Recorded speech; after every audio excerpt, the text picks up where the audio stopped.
Nous le disions donc, c'est l'heure des retours, l'heure des bilans aussi pour les professionnels du tourisme. Et ils ont le sourire. Delphine Roussel-Saxe, Dominique Guidot et Franck Hédard dressent la liste des gagnants et des perdants de cet été 2017. C'est parti. Sur les hauteurs de Saint-Raphaël, ce camping 5 étoiles, avec parc aquatique, restaurant, boutique, activités sportives et ludiques, et même mobil-home avec jacuzzi privé, un confort particulièrement recherché. En fait, il y a toujours l'âme du camping, mais c'est un niveau au-dessus. Ça m'a réconcilié avec le camping.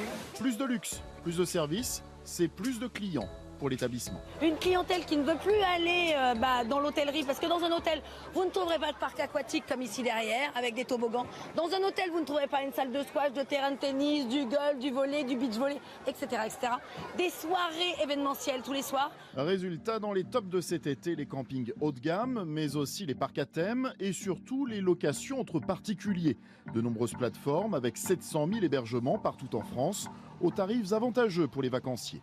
La location entre particuliers est en train d'exploser, notamment via les grandes plateformes, pour une raison simple, c'est que les Français ont un budget contenu de 100 € de moins que l'an passé, et ce sont les familles qui apparaissent les moins coûteuses. En revanche, jugés trop chers par les familles, les villages vacances et les hôtels en dehors des grandes villes ont souffert cet été. La restauration et les dépenses dans les commerces sur le littoral sont aussi en baisse. Ici, sur la Côte d'Azur, les commerçants l'ont remarqué, les vacanciers ont réduit leur budget. Les gens consomment moins, surtout ils prennent des carafes d'eau, une pizza pour deux, c'est plus difficile, quoi. On voit qu'il y a un manque d'argent. Côté destination, si les zones rurales, la Charente-Maritime et la Savoie n'ont pas eu la cote cet été, pour la Bretagne, l'Alsace, l'Auvergne, Bordeaux et Paris, le cru 2017 est satisfaisant.